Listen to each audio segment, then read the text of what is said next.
Let's take a look at another tool that you can use to do basic traces between the browser and the server, just to do some comparison and talk about when this might be appropriate compared to Fiddler. So the network tab was added into the IE9 developer tool. So if you're familiar with developer tools, you can hit F12 when you're in IE. It's had the ability to do JavaScript profiling. It's very helpful to see what CSS is applied to a given element. So the tools have been around for a long time, but the network tab was just added in IE9. What are the advantages of this tool in general over Fiddler? Really, the biggest one to me is that I don't need to install anything else. So on my machine, I don't care. On any of my development machines, I don't care. There's two places that I don't ever want to install software typically. That would be a user's desktop or my parents' machine, because we'll be tech support forever if anything goes wrong with that machine once we install something. So I'm pretty hesitant to install things on other people's machines. We'll talk about an option that's a little more lightweight than Fiddler later, but if you really don't want to or can't install any software on the particular machine, be aware that a big advantage of the IE9 developer tools is they're built in. So if IE9 is the browser installed, you've already got some basic network capturing available to you. You can also view SSL content without being a man in the middle. I'm personally not too concerned about how Fiddler does its decryption. It was pretty straightforward. You saw how we could trust the certificate that Fiddler created. It's a pretty easy process these days that I don't think this is a huge advantage, but it is a small advantage. What are some of the disadvantages over Fiddler? Obviously, it only works in IE. So if I were using Chrome or any other browser, I would have to use their tools to do these same sort of functions, so you'd have to get used to multiple different types of tools. You can't modify the traffic, so if I want to do some of the testing where I want to modify the request or the response, that's not something I can do in developer tools. IE can export XML, so after I get a capture, I can export it to an XML file, but there's no way to import. So if I wanted to import some data from another machine, it doesn't work to import it. So I don't want to get too used to this interface and how it works, because I know I can only really use it for the machine that I've captured things on. IE doesn't show compression, so the network trace will show all of the requests, but because the browser has already done its decompression, you won't be able to see if the content was actually compressed from the web server to you, which is important when you're doing performance evaluations.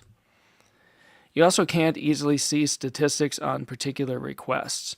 So in Fiddler, we showed how you can select particular web sessions and go to the statistics tab. So I can pick any 4 or 5 or all of the requests, and I can see a chart by type, size, how many requests were made. That's not capable of doing that in IE9 developer tools. It's really basic tracing, not much else, and there's really no extensibility point. So as we talk about extensibility later, you'll see some advantages that Fiddler has. IE is just basic tracing, and that's really about it. It is important to note, though, that Fiddler can import these captured XML files. So if you do happen to use IE9 on, say, a user's desktop, you do a capture, but you like how Fiddler works as an interface and you're used to walking through and troubleshooting, you can actually import the XML file that was exported from IE9 and then be able to use it in Fiddler. Let's take a look at the new network tab in IE9. So once we open IE, we can hit F12 and pull up the developer tools. And you'll notice that it has the ability to clear the browser cache, so let's do that first again. Then we can go to the new network tab. We can say we want to start capturing requests. We can go back to our browser. We can make a request then for the page. Then we can go back into developer tools and stop capturing again. You'll see it's got some of the basic features you would expect. It's got the URLs that were requested. We can see the HTTP status results. We can see the types. We can see how much data was received for each, some of the time taken information. One of the nice things about IE9, it does have an initiator, so it does indicate why this request was made. And we'll see later how that can be pulled into Fiddler as well. And then you see a basic timeline on the side. So again, it's got very basic capturing capabilities. If I want to see the details of a particular request, I can just look at the detailed view.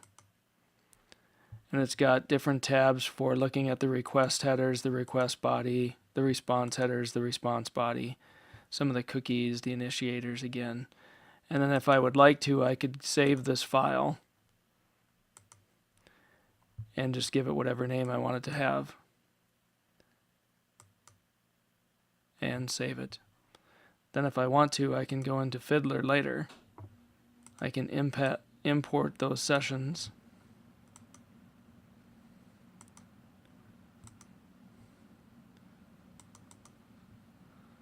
And you can see the requests. So now I'm back into Fiddler. I can use the interface that I'm used to, which is very handy, but I was able to do some basic capturing. So again, I find this very useful when I need to do capturing on a machine in which installing Fiddler or the .NET framework are things I don't want to do, such as a user's machine or my parents'.